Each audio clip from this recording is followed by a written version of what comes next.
Hello, and thank you for joining us today for episode 10 of The Download. These are community tech talks for the community by the HPCC systems community. Welcome, and we are so glad that you're here with us today. Please share and let others know that you're here with us today. Use our hashtag. And please also ask questions. We will answer as many of these questions as we can following each speaker. Also, throughout the presentation, we'll have polls at the bottom of the screen. If for some reason you can't see these polls, exit your full screen mode and then refresh your screen. Also, we welcome your feedback.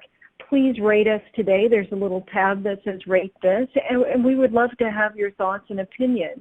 If there's anything that you would like to see presented in the future, please also let us know. If you'd like to be one of our featured speakers, please drop us an email. We certainly have openings for our tech talks coming up throughout the spring, and we would love to have your involvement. So now that the housekeeping is done, I'm going to hand it over to Flavio to do our community announcements. Thank you very much, Jessica, and hello, everyone. Thank you again for being here.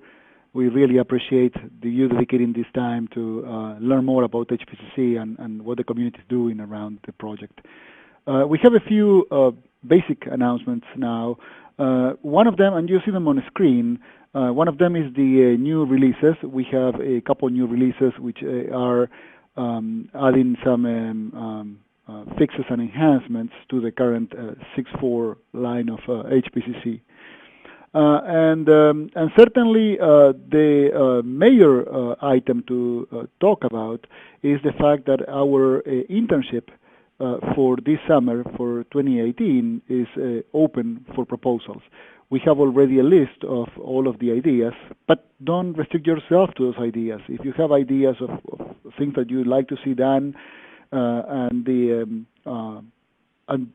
idea is good, we can continuously add ideas to that list. And certainly, if you like to do one of these things or something else, just let us know. Just send a proposal, and we'll certainly consider it. Now, it is important that you do this as soon as you can, because these places can get filled up quite quickly. So we try to wait for as long as possible, but many times we get proposals that are very good initially, and we might end up considering those and maybe not having more spaces later on. So if you have ideas and or you want to participate as a student, please join and make a proposal as soon as you can. The Community Day for 2018 is also being planned. It will be in October again. It will be in the Atlanta area again, and we will have lots of nice and quite exciting activities. The poster presentations will come back, and the competition, of course, with those posters. We will have one or maybe more workshops and training sessions before the Community Day. Those were very well received last year, so we think that not only do we need to repeat them, but we may even need to expand on those. And certainly we will open this Community Day to the larger community, so we will have the announcement with the public access as well in the upcoming weeks. So please take a look as we publish all this information, and certainly if you are someone that wants to have a sponsorship there and maybe have a booth or some other type of sponsorship, please contact us and we will get you connected with the people that will run that piece. Now, this is the end of the announcements, and let's get on our speakers. We have three great speakers. There is one new speaker who is Chris Gopp. Chris Gopp is our collaborator, has been in the community for a number of years now. He is a PhD candidate for Clemson University, and he has done quite a significant amount of research around topic modeling and in general big data analytics. So he has a very good expertise in this area, and he will be telling us about asking the right questions when you're trying to use machine learning. And this is quite interesting because I believe that we all know that the answer is 42 to everything, but what is the question? So he has a very, very good talk there. Please stay tuned. He will be our first speaker today. Our second speaker will be a recurring speaker, Rodrigo Pastrana. You heard him before, but now he will be talking about the way you can use web services to deliver query data on HPCC. And if you are familiar with dynamic ESDL, and even if you are not, and you should probably be, you need to listen to him. He has lots of good tips and tricks and what it is and how you can use it to make your serving of data easier and more feature-rich. And last but not least, and everyone knows Richard, who doesn't, we have Richard Taylor. He is our lead trainer in HPCC, and he is going to tell us about some cool tips and tricks using parse in ECL. I think that probably almost everyone has used parse at some point and sometimes got confused by the syntax or the use. So he's going to give us some good use cases and tips on how we can make parse work for us. So without more preamble, let's get Chris Gropp. Then, Chris, the floor is yours, and thank you for doing this. All right, thank you for that wonderful introduction. As mentioned, I'm Chris. I'm a PhD candidate at Clemson University, and today I'll be helping you guys learn how to ask the right questions with machine learning. So, first we're going to start off with a quick poll. So I want to know how long do you spend choosing a method to solve a problem? There's always this phase before you start actually doing all the implementation for something. You have to figure out what you're doing. So just there's a couple of options down there. So let us know what you think on that. All right. So today I'll be going over a couple of things. Mostly the focus of this, as mentioned, is on asking the right questions. But to get there, I'll be giving a brief example on why you need to ask the right questions, and then go over how I've done this in my own research. So I'll give you a brief introduction to what topic models are, and go over the quest that brought us to developing a model called cluster latent Dirichlet allocation to solve one of these problems. And then after going over this case study, I will go over some general advice on how you can apply this to broader problems. All right, so let's get started. So, for a nice little example problem here, suppose that you've got a text reading application. You've got a client who wants you to create something that read text to the vision impaired.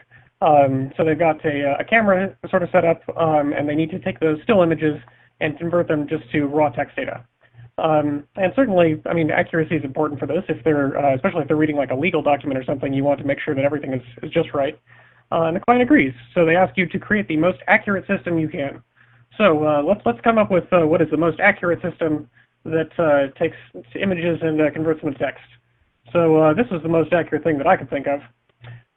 You take the image and you email it to about 100 grad students, offer them some Starbucks gift cards if they transcribe the text for you, and once you get enough responses that all agree with each other, then send that back. And if it takes longer than some specified amount of time, just keep sending it to more people. This should basically give you perfect accuracies, and thus, it satisfies your accuracy constraint. Perfect solution, right? Of course, this is ridiculous. This scores well on your metric, but it doesn't actually solve the problem. For one, there's sort of this implied constraint of being reasonably real time. And I don't know if you've ever emailed grad students, but as a grad student, I can tell you that we do not respond to email promptly enough for this to work. This is also probably prohibitively expensive if you're handing lots and lots of these gift cards out. So the problem is that the question was basically the wrong question. Instead of looking for the most accurate thing, you need something that is accurate enough within the time constraints. There's a lot of other information that wasn't captured by the metric. So of course this is an exaggerated example, but this danger is all over the place. And so it's important to make sure you know what you actually need. So now I'll tell you about my own falling into this pitfall. But first I need to go over the basics of what topic models are. And so these are a sort of generative model for doing text analysis. Basically, you assume that that you've got a couple of distributions. You sample from a topic, you sample from the topic mixture for a document, and you just keep doing this until you generate your documents. The exact specifics of this, if you want to look up latent dirichlet allocation, there are some great papers on how this works. But the basic idea is that you have to infer these topics that are part of the model rather than part of what you see. So there's a couple ways to do this, but basically you're iterating over documents, and it's a lot of trying to just modify things into something that looks kind of right. So the specific one that we were interested in is dynamic topic models, and this is relaxing one of the constraints of LDA that we're looking at data that changes over time. And so each of your documents, instead of being all considered to be generated at the same time, are separated into discrete time segments. And each of these has a distinct version of each of the topics that you're looking at. And so what we get out of this is we get an evolution of these topics over time, so we can see how the language changes, we can see how the proportions change, to see if if somebody gets if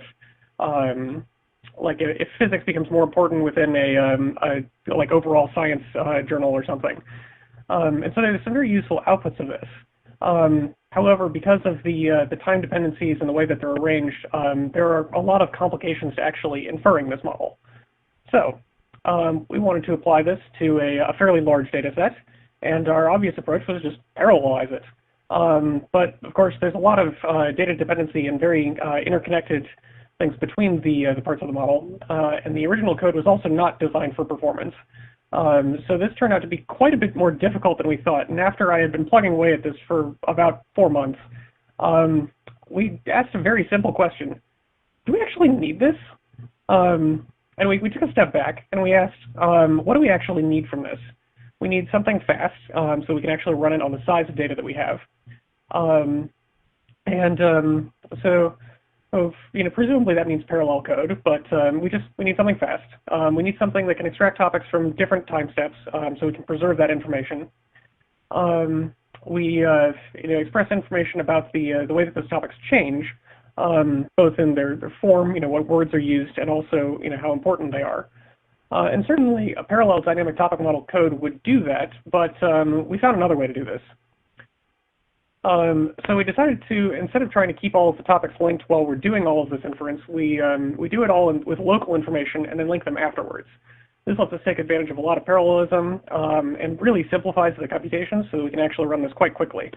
So we came up with cluster latent dirichlet allocation, where we run latent dirichlet allocation independently on each of our time steps of data. And then we cluster these resulting topics, and each of these clusters basically works the same way that the dynamic topics in a dynamic topic model do. You have members from different time steps, you've got all sorts of sort of local things to look at, but also this global picture that you can use to determine how topics are evolving. And so if you're interested in learning more about this, I do have a paper on arXiv about this that has been in development, and there's a link provided. We did pretty well at doing this. We got 2 orders of magnitude faster than the original DTM code. We actually get more detailed topic evolution information than DTM does, and have a couple of other different properties. So this is not an approximation. This is something else that solves our problem. If you're interested in the implementation also, we have that available as well. And there is an active project to construct this using ECL, because all of the building blocks of this are there. So we're working on that. Hopefully we'll get that out to you guys soonish. The important thing to take away from here is that we tried something that was way harder than it needed to be, realized we didn't need to do it, and then we're able to find a much simpler solution that did solve our problem, even though it is a very different kind of solution, but it solves the problem, and that's what matters. So sort of to take this back to a broader perspective, rather than starting with the tool that you want to use, because you happen to like that tool or you've used it before, it might not be the right tool for what you need. So start with, instead, what is the problem that you want to solve? What do you actually need? What is the big picture? What's the final application? What are you trying to do with this? In our case, we were trying to find out, how the access to supercomputing resources changed what people researched. There's a lot of tools that could do that for us. So we also need to look at what does your solution have to look like? What kinds of input do you actually have? And what does your output need to contain? And also to look at, what other constraints are there? Because while certainly the solution in my original example with the text reading. It has the right kinds of input and output. There's that really important speed constraint that wasn't addressed. And then you also need to figure out how do you evaluate success, because what you can measure easily and what you actually need to measure may be very different. And this is a trap that a lot of people get into. I'm actually writing a paper right now about this trap. So fingers crossed you'll see that sometime this year. But it's important to evaluate things in the context of the problem being solved. What is your application evaluated on? How do you distinguish a good solution from a bad one? And how can you measure that difference? Because ideally you would be able to not just know it's like that's a good solution, that's a bad solution, but have sort of a range between there.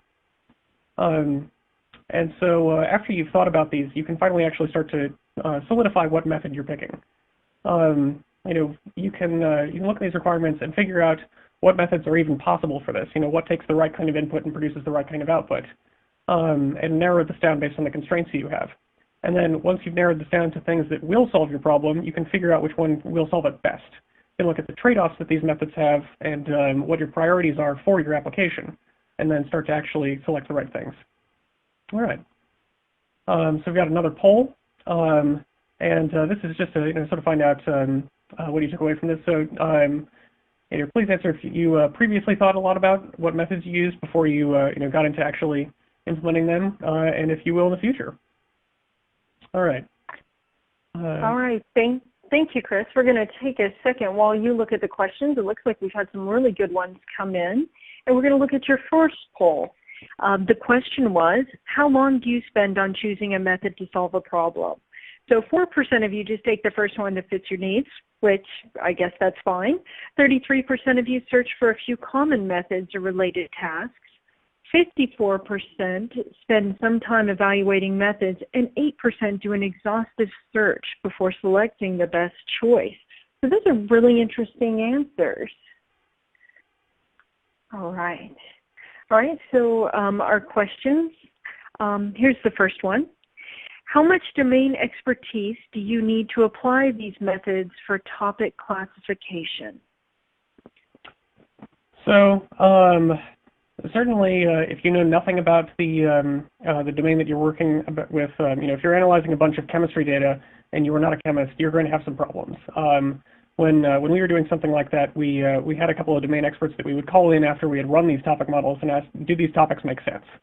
But as far as actually running the models, most of the models based on latent Dirichlet allocation, that have code for them are reasonably straightforward to use. There's some management that you'll need to do to make sure that your data is in sort of the right format. But you don't need to be like a machine learning expert to get things out of these models. Although certainly it's handy to have people around to make sure you don't fall into traps and whatnot. So I think that they're sort of moderately accessible, and I am hoping to provide some more information on how to make them more accessible to make sure that that everybody actually knows what to look out for. All right. Yeah. All right, so it looks like our second question is, how do you determine the right number of topics to configure the parameters a priori for topic modeling algorithms? Sorry, so that's a long, complicated one. Yeah. This is actually a very interesting question, and this is what got me onto this particular set of questions. So there's a couple of rules of thumb about this. Such as to run like 20, I see a lot. Some people run for like 100 or 1,000 and then cut to the top 20. But the problem is that there's not really a very well-established way to determine what the right answer to that is. And there's a couple of metrics that people have been using to determine this, but there are problems with those metrics. So I'm actually writing a paper about this right now because this is a much harder question than it sounds like. So stay tuned for that. But honestly, I mean, the right answer is going to come from looking at what you need from it. So if your application is about trying to sort documents into various kinds of buckets, then you need to have the right number of buckets for that. Whereas if you're just trying to explore a corpus and find out what's there, then you may have a different answer for that. All right, wonderful. All right, perhaps when you finish that paper, Chris, you might be open to doing a guest blog on our blog. I think we'd love to, have some information on that. Yeah, awesome. All right, so here's the next question. What type of intervals are appropriate to segment documents in time steps? Is a day fine or a month? Are there good rules of thumb? So this is also an interesting question, and this is one of the reasons that we're starting the process to put this into ECL so that we can actually run experiments on this.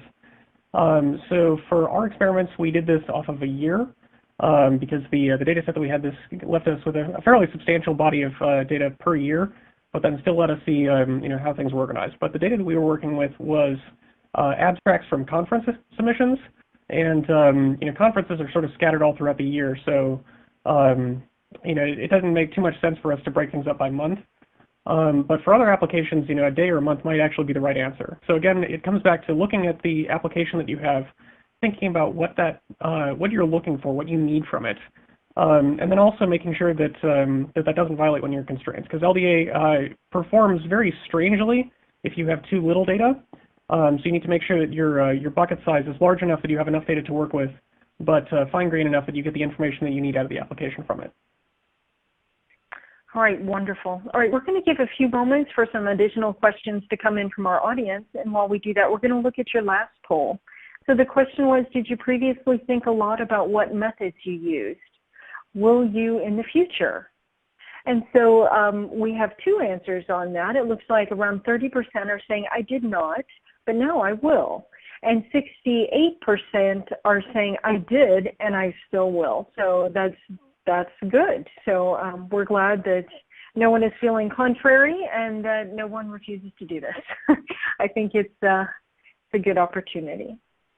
All right. So here's another question. Can you tell me a little bit more about how CLDA combines topics across time steps?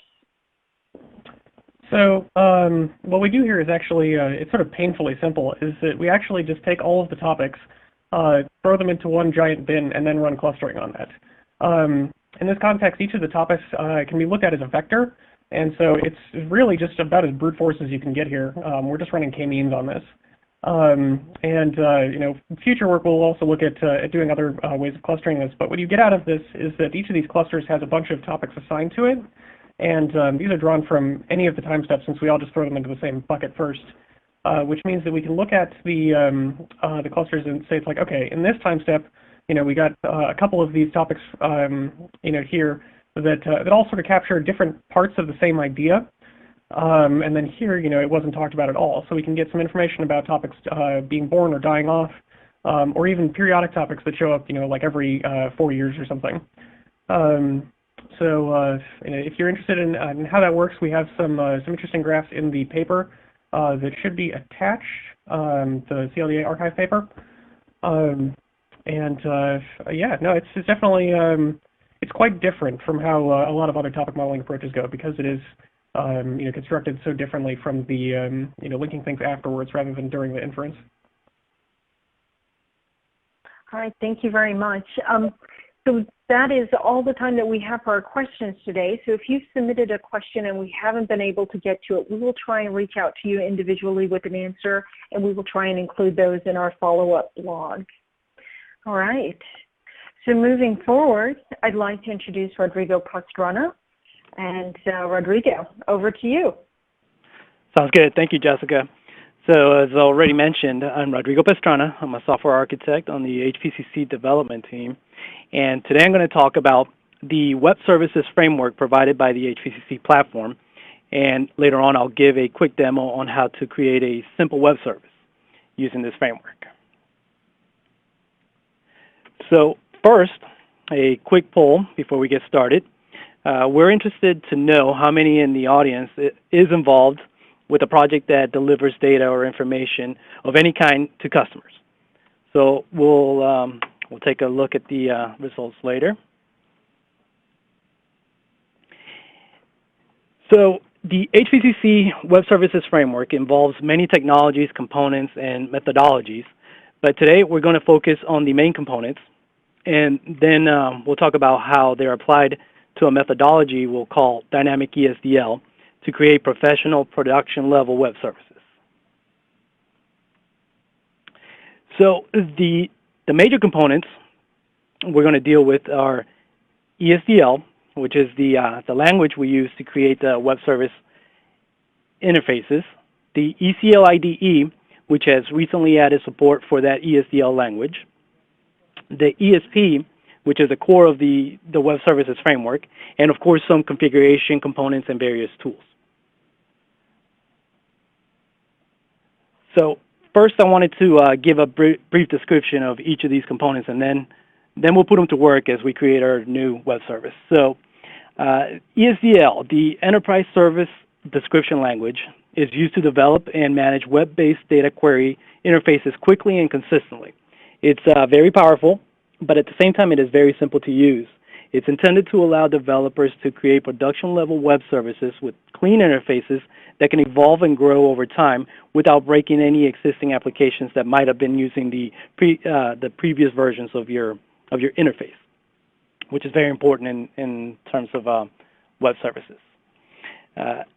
The other component is the IDE. I mentioned earlier that we recently added ESDL support to it. This makes development of these web service interfaces much easier, and it also adds web service management support onto the IDE. One of the nicer features that I've enjoyed in this integration is the context-sensitive help for the ESDL keywords. From the IDE, you can get help directly. Really the biggest component or most important component is the ESP. It's the Enterprise Services Platform. It's the core of the HPCC Web Services Framework and is responsible for making everything work. It includes a very flexible distributed web server which hosts all our web services. It automatically provides service forms, WSDLs, schemas, sample requests, and responses for all hosted web services. It also provides development and test tools for all the services that you bind to it. It ensures transaction trace logging, and it supports dynamic service editing and configuration via the dynamic ESDL methodology that I've mentioned before. It also understands and supports REST, JSON, SOAP out of the box. It's a platform, but it's also a plug-in framework. It allows you to customize the web server and its services. It offers a security manager, which allows you to perform authentication and authorization based on standard or customized security backends. The ESP is C++ based, but it supports the implementation of web service logic in Java, which might be very important to some users. The platform supports REST and SOAP protocols by default, but it also supports adding proprietary or custom protocols such as fixed-width and other protocols in a very easy manner. But since the protocol is abstracted from the service logic, custom protocol services can also be accessed through the standard HTTP protocols. So it's a nice thing that you get for free. It provides a mechanism for transaction-level logging to various back-end data stores. This feature is very important for product billing, monitoring, accounting, and others. There's out-of-the-box support for transaction logging to MySQL and Cassandra, but again, it makes customizable plugins very easy to add. So the other components are the tools and the configuration tools that are needed to make this all work. Most of them are abstracted away by the IDE, by the ESP and ECL watch to automate most of the tasks, but they can also be accessed directly if needed. So if you wanted to create a solution that scripted some of the functions that the tools provide, they're available for use. But most of the time, what we try to do is abstract all of that away to make everything as automated as possible. So these tools that I talk about, they provide different services. So some of them are to create the interface and configuration updates dynamically in real time.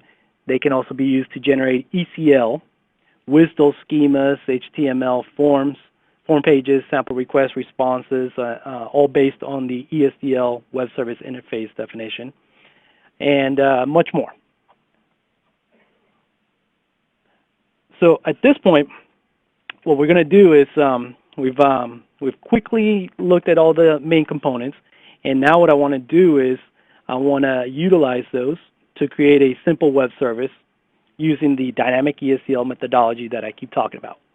It hinges on the ESDL language and basically all the main components that I just described. So we're going to create a brand new service that we'll call WS Math. It'll provide simple arithmetic functions. We'll start out with a method to add 2 integers, and later, time permitting, we'll add more functions.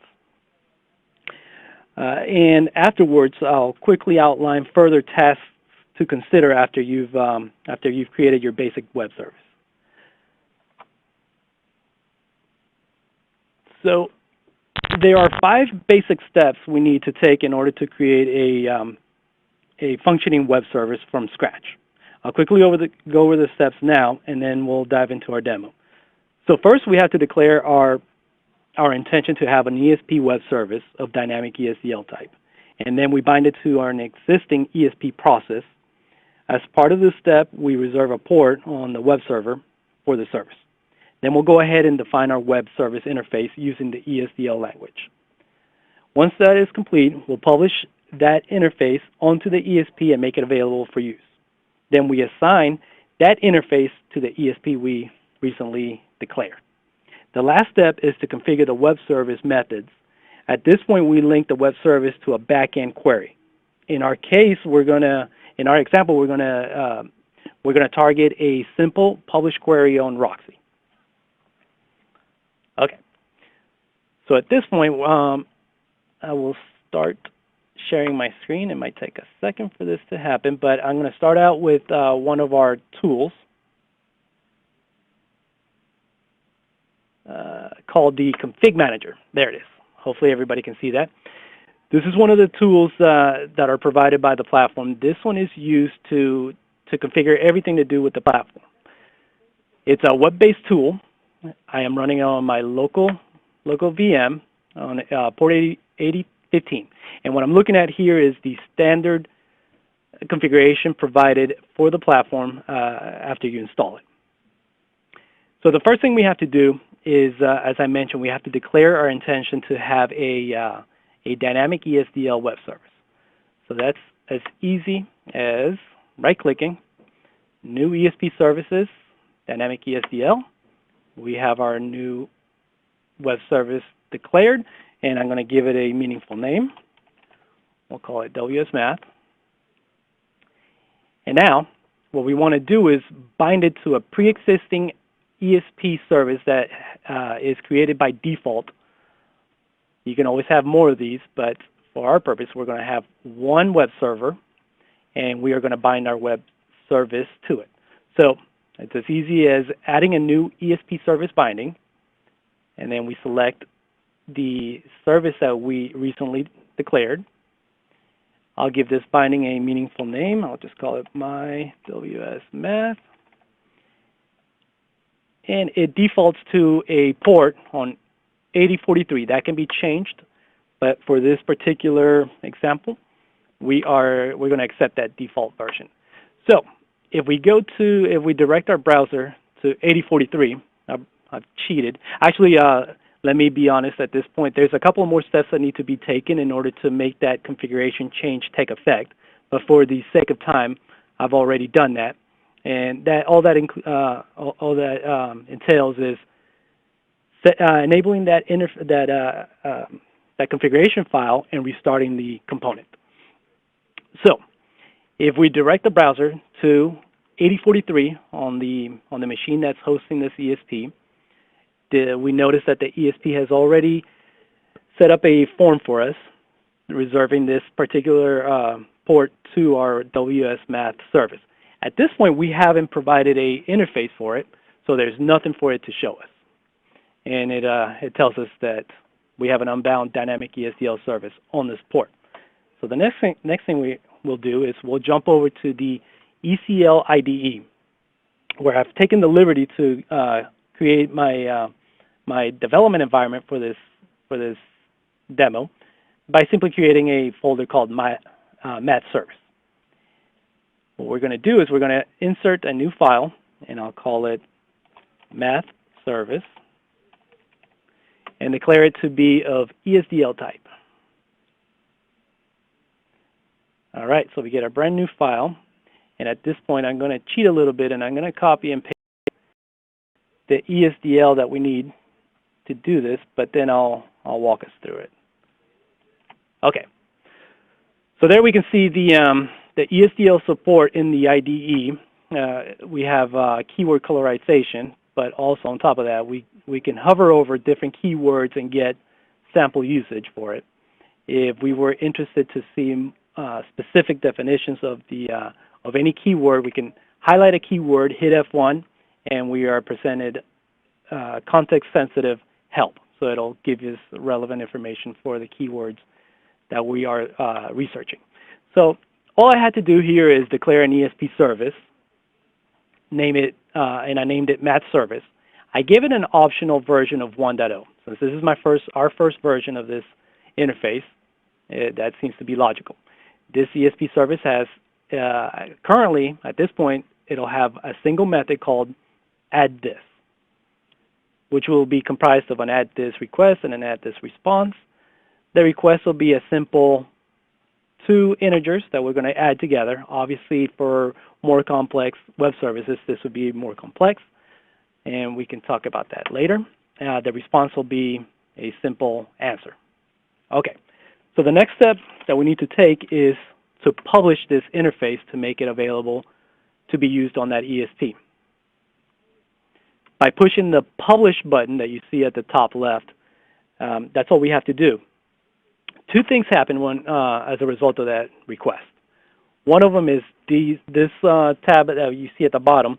This is confirmation that the interface was successfully published to your target ESP.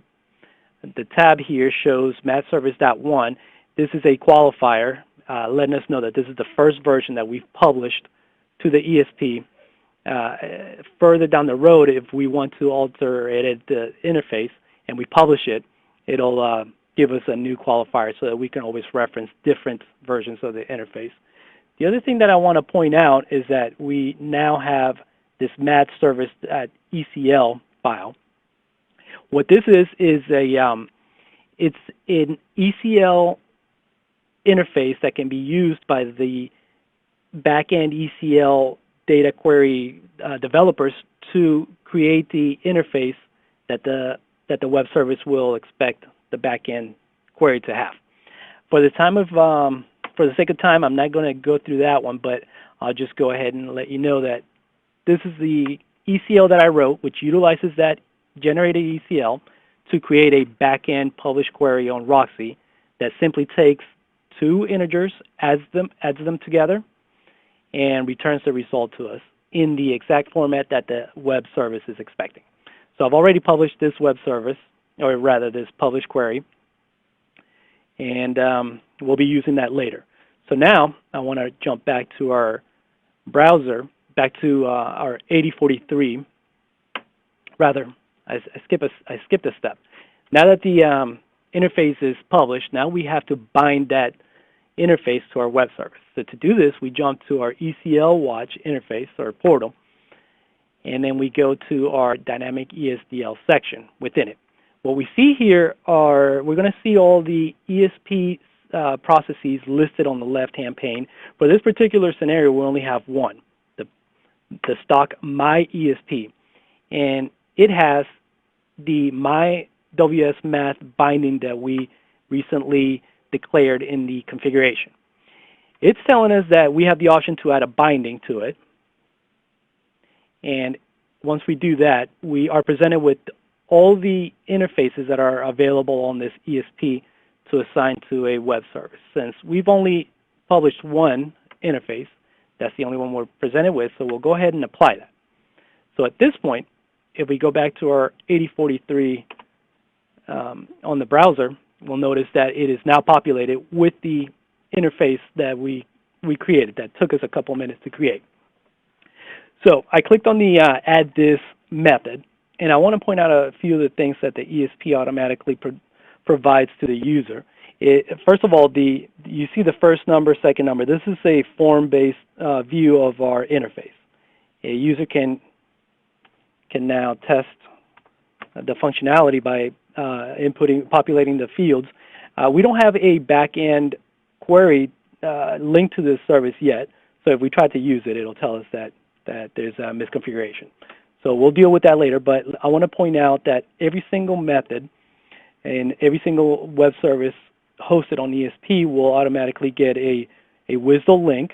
This is real time. It's not a static WSDL. This gets generated on the fly, which can be provided to your end users. Schemas, XML requests, XML responses, sample JSON requests, sample JSON responses. But let's go ahead and now configure this method dynamically so that it actually links to a backend server and it becomes functional. For that, we'll go back to the ECL watch interface that we were just looking at. We'll go back to the binding that we just created. The binding has two tabs. One of them is the definition that we assigned to it and the configuration section. In the configuration section, you'll be presented with all methods that are available for this particular interface. In this case, only add this. What I'm going to do now is I'm going to copy and paste the simple configuration that I want to associate with this method. As I mentioned earlier, I took the liberty to create a published query on my local Roxy called add this. So I want to bind this web service to the Roxy query of name add this that exists on my local machine on port 9876. So saving that piece of XML here is all we need to do. In real time, without having to restart the server or do any expensive operations task, we should already have that configuration associated with our service. So if I submit, this time we will actually get a response back from the Roxy published query. And it looks to check out. We added 1 and 2. We got 3. I want to point out a couple of the other tools that the ESP provides. The first one is the SOAP test. What this will allow you to do is to request actual SOAP requests to this particular method. The advantage here is that you can manipulate the layout. Right now we have a very simple interface, just a first number and a second number, but as your web service is growing complexity, this will be a very handy feature that will allow you to test your service. We can send it, and then we can see the actual SOAP response that you're going to get back from the server. There's also a Roxy test. Since this is linked to a Roxy query, you can see the actual format of the request that the web service is going to send to Roxy. In this case, since it's just a test, we don't have actual transaction IDs, and it's a very bare-bone version of the request. In more complex real-life services, you would have a lot more information here. You can send it, and you will see the exact response that Roxy sends back. There's also a JSON test in case you want to request this service in JSON format. We can change the parameters, send it in, and we should get an answer of 12. So that's very handy, and that's it. So we've created a brand new web service from scratch. We've verified that it is linked to a backend server, and we've utilized a few of the tests to verify its functionality.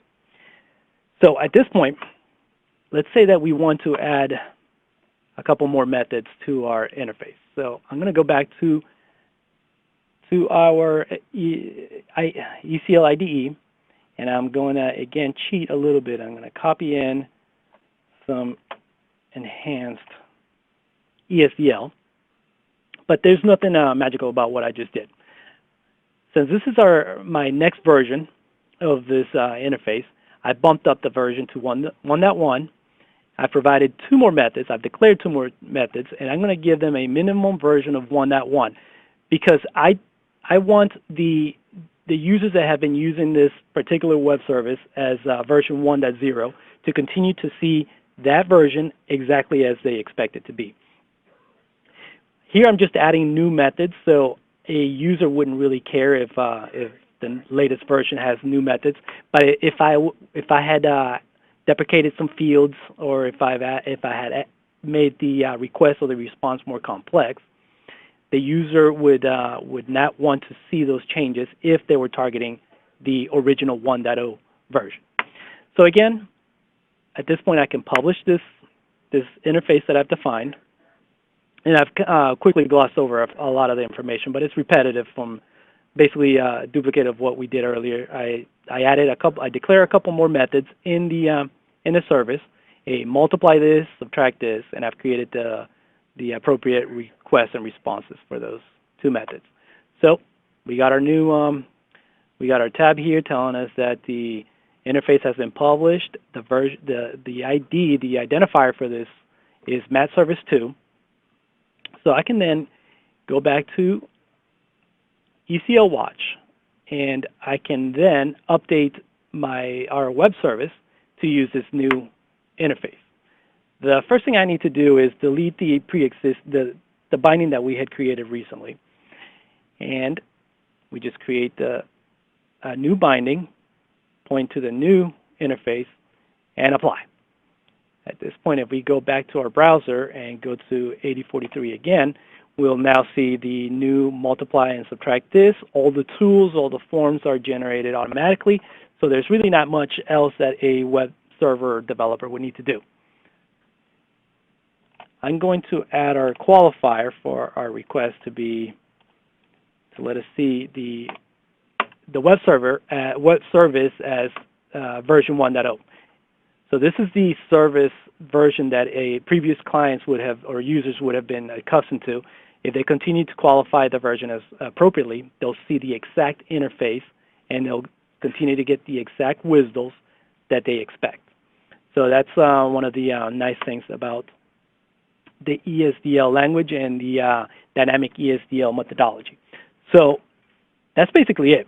We've created our web service and we've enhanced it. Now I want to talk about, I want to go back to the slides, and I want to talk about some of the other tasks that we might want to consider after we've created our web service. So let me forward some of these slides. And now, you most likely want to secure your web server. On the ESP, this is done at the ESP web process level, which is essentially the web server. LDAP HT password are supported out of the box. You can start securing your web server based on those security protocols. All it takes is a few configuration steps, and you're ready to go. There's a YouTube video that very nicely outlines this process and makes it and shows you how easy it is. There's also a possibility that you might want to have your web service target a Java class method instead of a backend Roxy query. So to do this, it takes 3 simple steps. You make your Java jar available to the ESP by placing it on a particular location. You go back and create your web service interface using ESDL, just like we did today. And then you bind your method, providing the correct Java class and method information, giving it a query type of Java, and that's it. It's a pretty simple process, but very powerful for some, perhaps.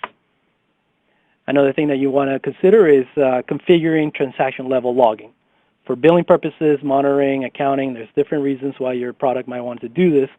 It adds fault-tolerant transaction information so you don't lose your transaction information. And as mentioned earlier, we have MySQL and Cassandra support out of the box. But if you want to store your transactions in some other NoSQL or SQL-based architecture, plugins are supported, and we have documentation to guide you through that. Another thing you might want to do is create a client application that consumes your web service. ESDL provides a nice construct, which in 2 lines of ESDL, it'll generate C++ stub code for your client, which you would then add logic to it. So it makes that process very simple. If you happen to use a non-standard, non-HPCC standard protocol, the ESP again provides a nice framework for you to customize the protocol and add it to the ESP almost trivially. Okay, Thank you. I think that's it. Hopefully, I've illustrated the web service framework and how easy it is to use. Don't be intimidated by it. We also have a lot of very thorough documentation for all of the components that I've discussed and how to use them. There's some links here, which I'm not going to go through right now, but you can certainly have them here in these slides offline. Mm-hmm. Thank you. All right, perfect. So it looks like we have another quick poll here.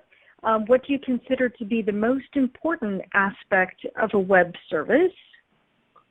We've got a few options for you to choose from there. And while you're doing that, and while Rodrigo reviews our questions, we're going to look back at his first poll. And the question was, are you involved with projects that deliver data information to customers? And it looks like 90% of you are, which is fantastic. So hopefully you've learned a new way that you can do that.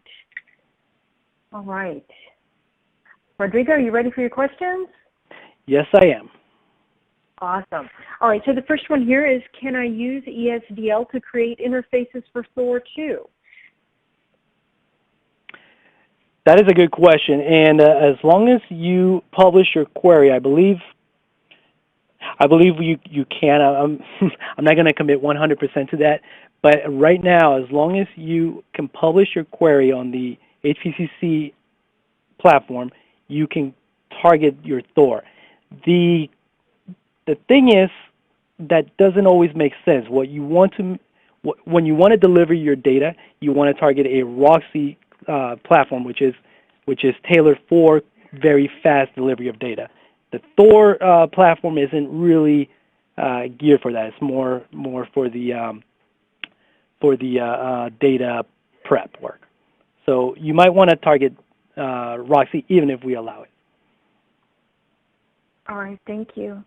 All right, here's the next question. Does it support other back-end programming language in addition to Java? That's a good question. Currently, it does not. Currently, other than C++ and Java, those are the two targeted high-level programming languages. But as we see the need to add new languages, we are looking into opening support for other languages. All right.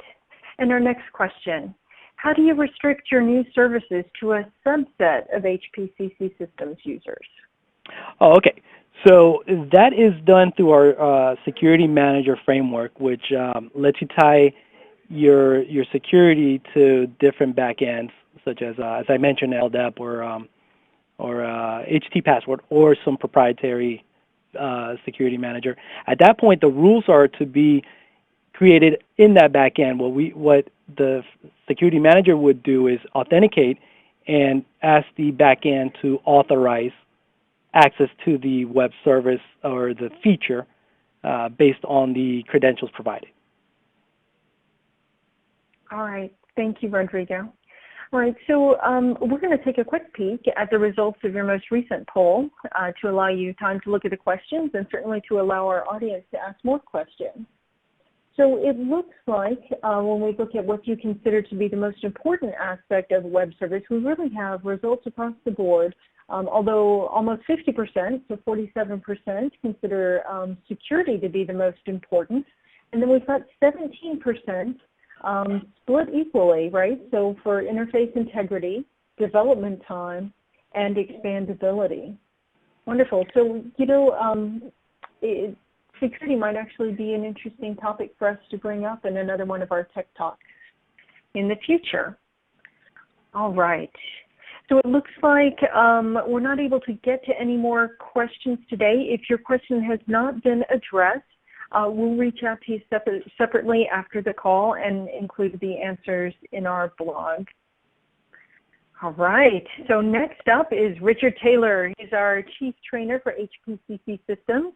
And as you all know, we regularly have either Richard or Bob join us. We're so fortunate to have them join us for their ECL tips and cool tricks. And they go back through our community and answer some of the questions that have come through in there and share them with you so that everyone can learn. So Richard, over to you.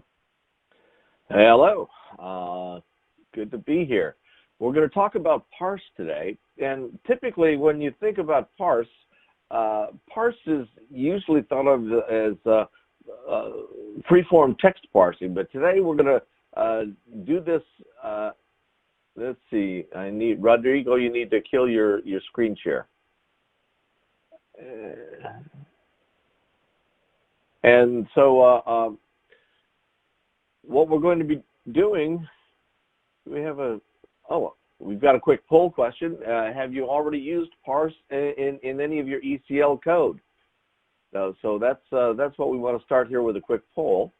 And the thing that I'm going to be demonstrating today is the fact that in addition to free-form text parsing, you can also use parse just to parse individual fields in any kind of a file. So, Rodrigo, you need to kill your remove the screen share. Remove the screen share. Okay. Now we'll try this again. There we go. So I'm going to be just talking about a demo here, and we should be seeing the screen. There we go. I got a question from somebody that wanted to know how to parse some dates, and they were parsing dates, and here are the standard patterns, some of the standard patterns that they were using to parse the dates. The dates came in various different kinds of patterns. And so this is the problem that we're going to solve. And I'm going to use this nice little data set. As you can see, I've got dates in all of the various different formats. What happened to my screen share?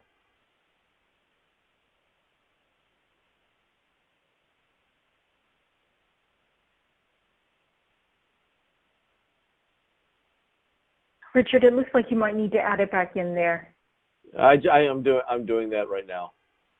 All right. Sorry, little glitch. This is a new functionality on BrightTalk. So we used another platform in the past, so you'll have to excuse our learning curve here. Thank you. Yeah, it appears that only one presenter gets to share the screen at a time, but whatever. Okay, so here's the data that we're going to be playing with.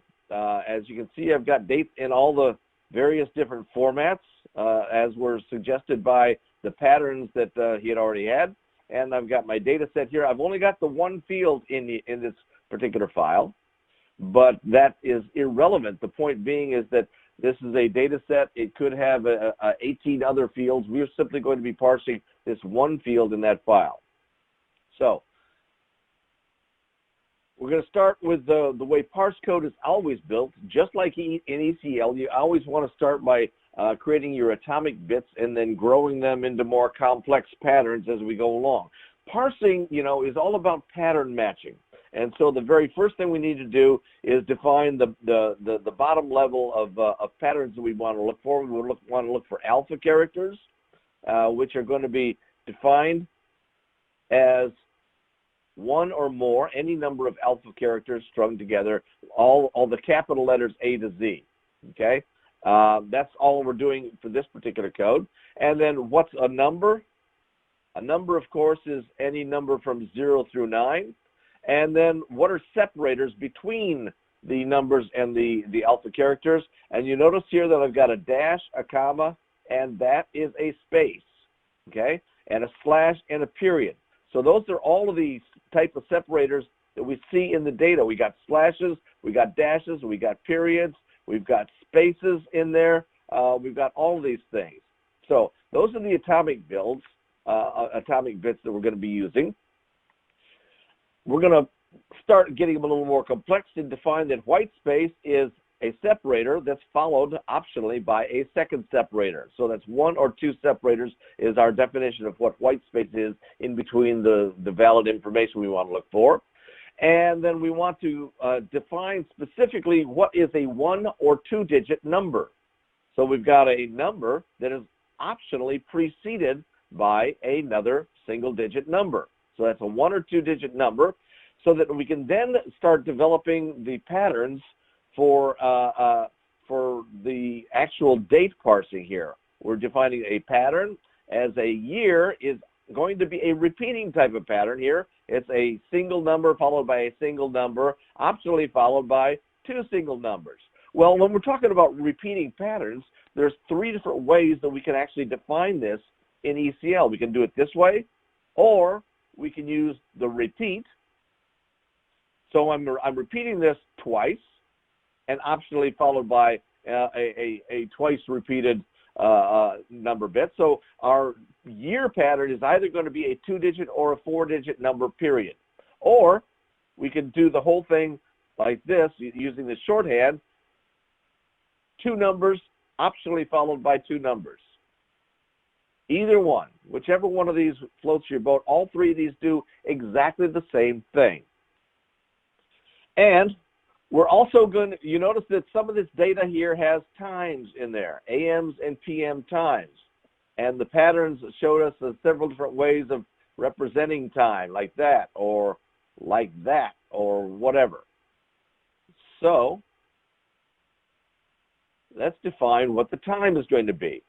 And what we've got here now is I've got two different types of time patterns in there. I've got the AM-PM pattern that ends with an alpha. So that's a 1 or 2 digit number followed by a colon, followed by another 1 or 2 digit number, optionally followed by another colon and another 2-digit number, 1 or 2 digit number, but always going to be followed by the alpha characters AM or PM. Or we've got the other pattern, which is simply a numeric pattern that I'm calling Zulu time here, a 2-digit number followed by a 2-digit number followed by a 2-digit number. So we got hours, minutes, and seconds.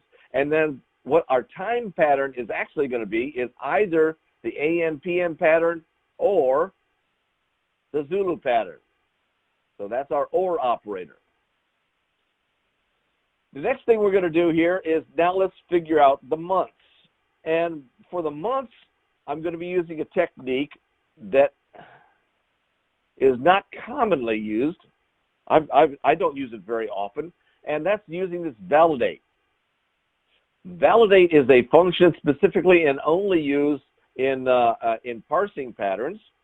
And if I go over here to the online help, we can see that we've got a validate function defined right in here. For our parsing pattern definitions, we got the, as you can see, we got the repeating patterns that we were just using that you can use. But right now, I'm using a validate. Validate is going to validate a pattern with an is-valid expression. And is-valid expression always has to be a Boolean expression of some sort.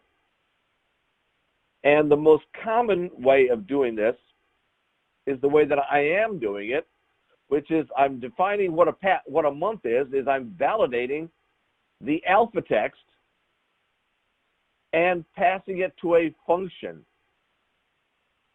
which I really should call isValidMonth. Thank you very much. We're going to do that. And so this is a Boolean function that's going to take in the match text from that alpha and say, is that text as the first 3 characters in my set of months? And I got my set of months right there, Jan, Feb, March, April, whatever, all of these. So all of these are going to be validating, is this a month or not, which means it's going to be eliminating things like Thursday and Sat. Those aren't months. It won't be matching those things. So we've got a month pattern, and now we've got our final parsing patterns that we're going to be using here. A numeric date is going to be a 2-digit number followed by any kind of white space, followed by a 2-digit number, followed by any kind of white space, and followed by a year. And optionally, it might have some white space and a time and time added onto it. Some of these have time, some of them don't. And then we've got 2 kinds of alpha dates, where we've got the month first followed by the day and the year, or the day first followed by the month and the year. So I've got 2 of these. so that the actual parsing rule that we're going to use here is we're looking for a match either to the num date or the alpha date 1 version or the alpha date 2 version. That's all of our parsing patterns. So the output record here, I'm going to determine which pattern type it is. Let's first go down to the parse. I'm parsing the data set, and I'm parsing that one specific field in that data set. So you can use this to parse any kind of data field from any kind of data file at all. And I'm going to use my date rule to parse that text. And this parse, instead of using the record structure as the output, I'm going to use a transform because I've got some complex code in here to actually determine what the dates are and standardize them into a single standard output format, no matter what input format it came in at. And I want to I just want the best match for each one of these that I can get. So that takes us to the transform function. My output pattern, I'm going to show what pattern type I matched, what my input string was, what the day value is, what the month value is, what the year value is, how that comes out into a standardized YYYYMMDD date, and then also I'm standardizing the time that's coming out. So the first thing I want to do in my transform function is going to take in a record in my data set pattern, that's my L record, and I want to determine which pattern matched. And for this, I'm using our which function, which is going to return the ordinal position of the first Boolean expression that is true. So was the num date what matched, or was the alpha date 1 the one that matched, or the alpha date 2 the one that matched? Because the matched function in here, we've got these functions. Where are they? The transform functions. We got the matched and matched text. We almost all, everybody's familiar with matched text. We use that a lot, but the matched function is going to return a true or false. Did that pattern reference actually find a match? And we can use that then to determine which of the patterns are actually matching. So my pattern type is going to tell me which pattern did I match. And my input string, very simple, show me what came in. So now what we want to do is clean and standardize this date. So I'm going to determine whether the numeric date that I get is in US or British format. In other words, is it DDMM format or MMDD format? And I can determine that. Number one, if it's an all numeric format, then that's what I need to determine what it is. Because if I've got alpha month in there, then that's not a problem for either way. But if it's an all numeric date, I need to determine, is this a British date or is this an American date?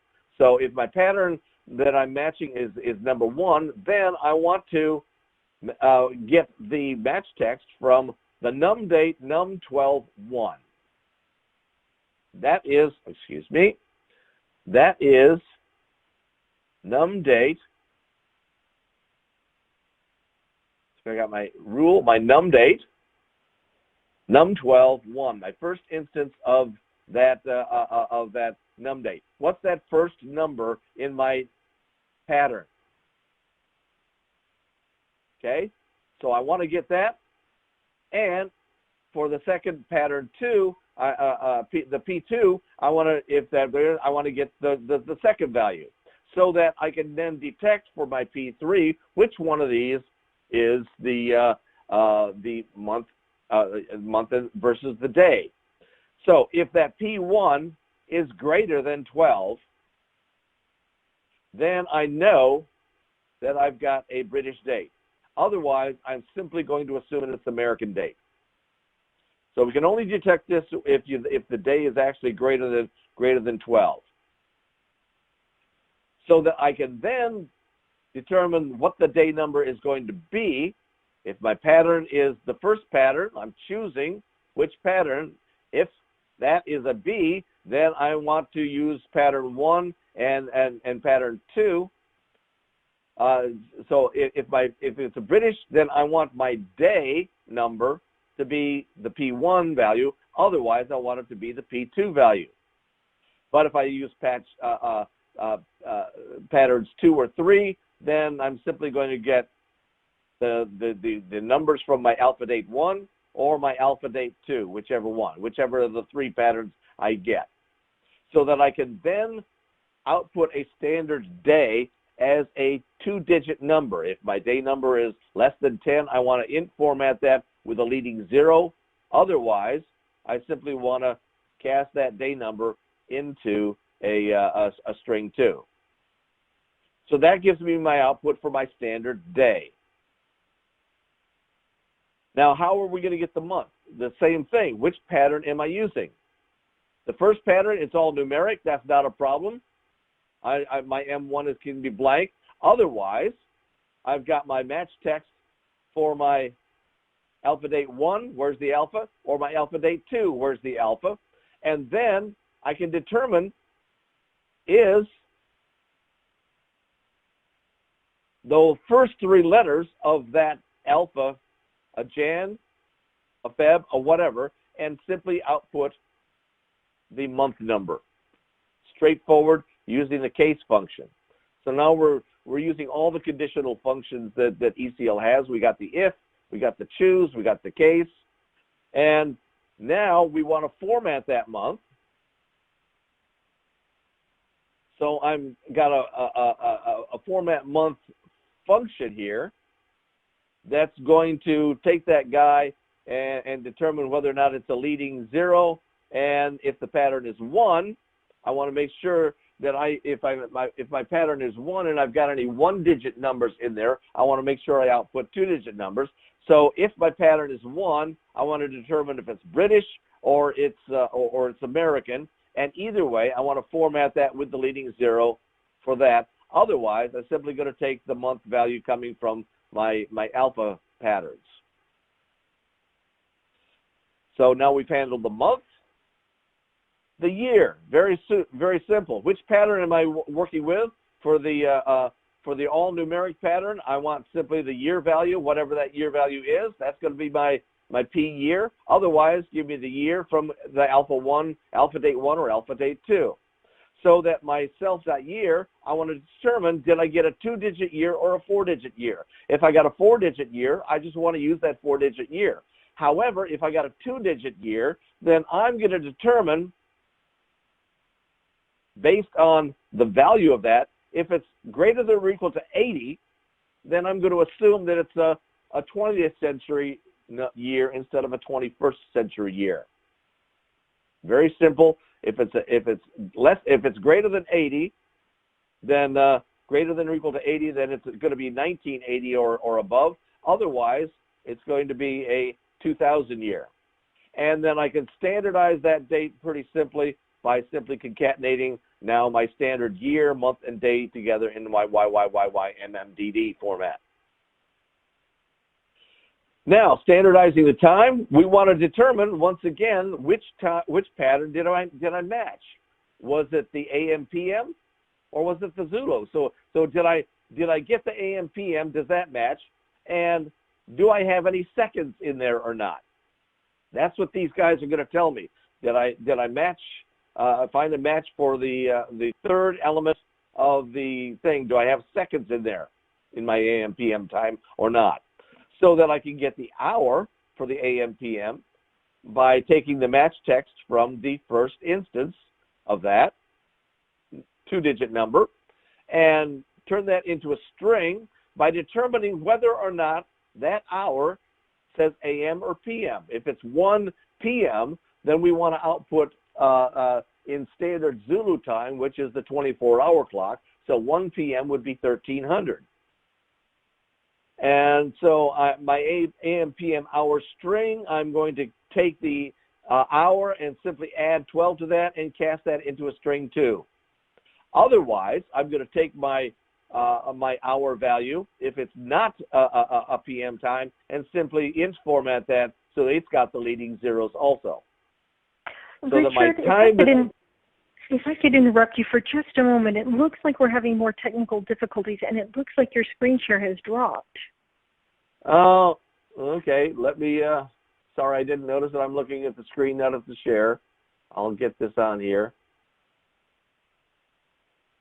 Fortunately, everything you're saying, I think we can visualize from the code we saw before it dropped. Hello, hello. All right, it's coming up. Yes. It's the dreaded I think I'm getting eaten by the dreaded VPN monster. That's what happens. Okay, so anyway, what we're doing here is we're detecting now for the standardized time. I want to map if it's an AM PM time and I've got seconds. Then I want to take my hour string and concatenate that to a dash, and then get the second number from that time, another dash, and the third number. But if there is no seconds, I'm simply going to concatenate the amp hour with the second amp and add 00, because I want to standardize on a standard. Thank you, Alan. Got it.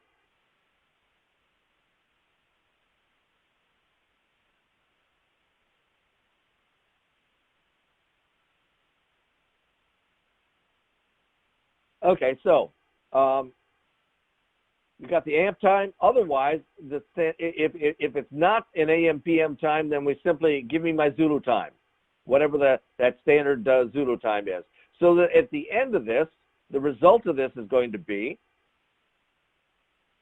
all these dates. This one matched pattern type 3, which gives us 25 May 2005, gives us 2005-05-25, and no time. And down here, we got Thursday, March 7th, 2013 at 1:30 p.m., tells us 2013-03-07, 13:30-00. There was no seconds on there. Here's an instance where we've got the seconds added on there. So Saturday, 4/27/2013 gives us 01:30-24. And then, of course, down here, we've got a British date that is from 1985. And it's got the standard Zulu time on there. And that gives us 1985-08-27, 17:45, 30 Now, there are other ways to parse dates than what we've just done.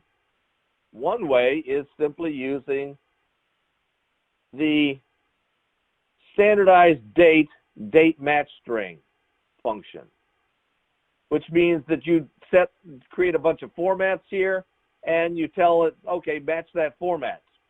That result looks like this, and you'll see that my standardized dates there don't necessarily match what I just parsed.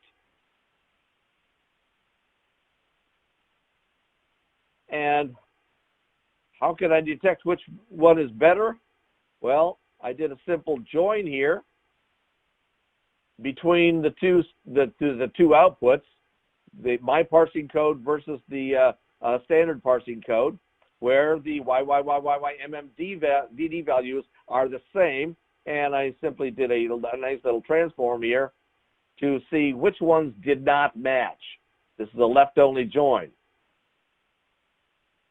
Those didn't match. So if I go through here and I do my input string order, and the input string order, and the input string order, we'll see that the first one didn't come out right, because this one came out as 20 instead of 2020, as opposed to the standardized 2020 that we wanted. So that's the power and the possibilities of some of the things that we can do in parse.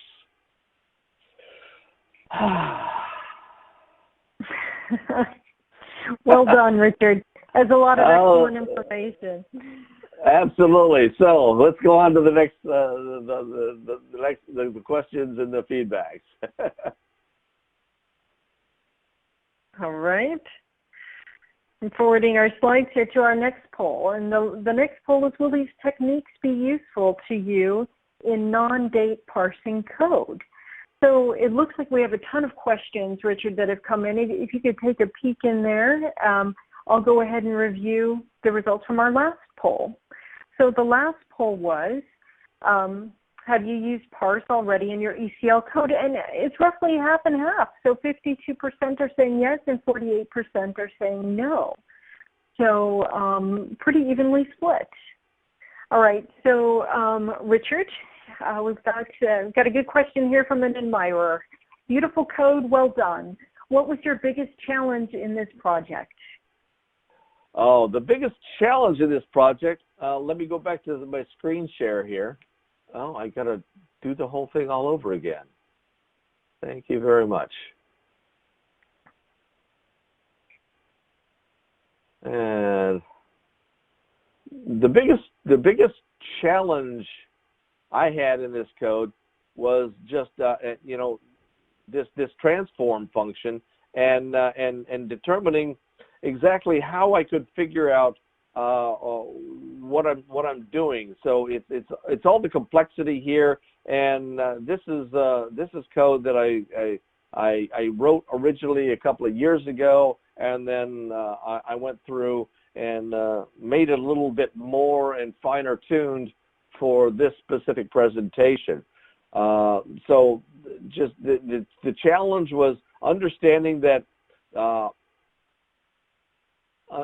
my understanding that I had never used validate before, and so the thing to understand about validate is that you almost always want to use a function with it that is a Boolean function. That's the easiest way to do that, so you can write your code any way that you want.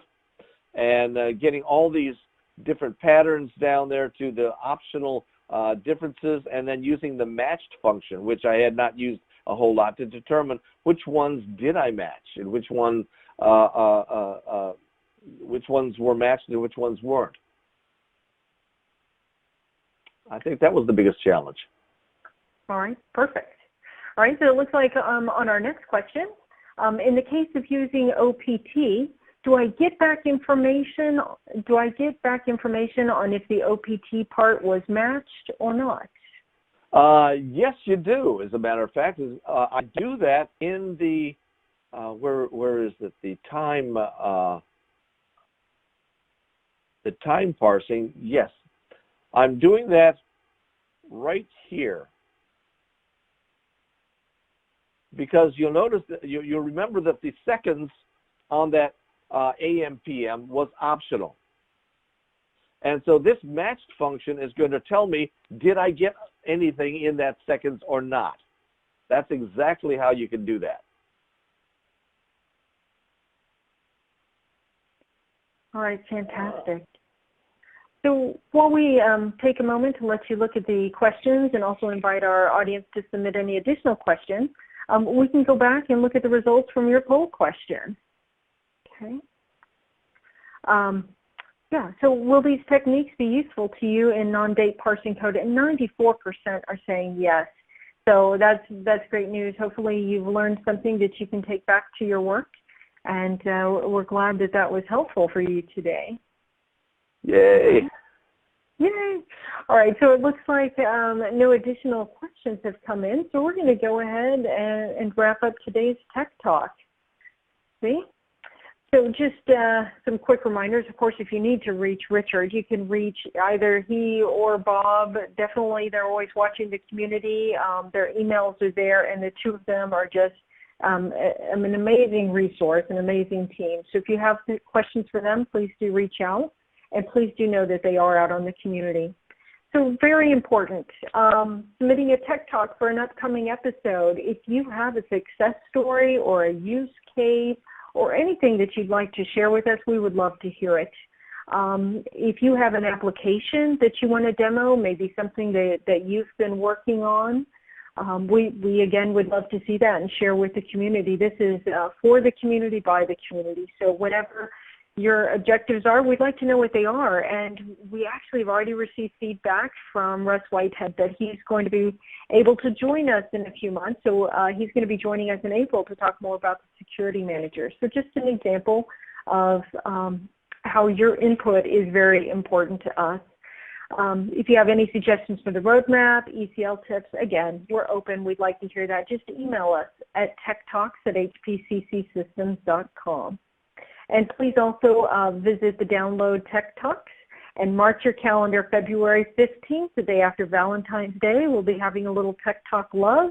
So please join us to talk about our favorite HPCC systems topics. Thank you.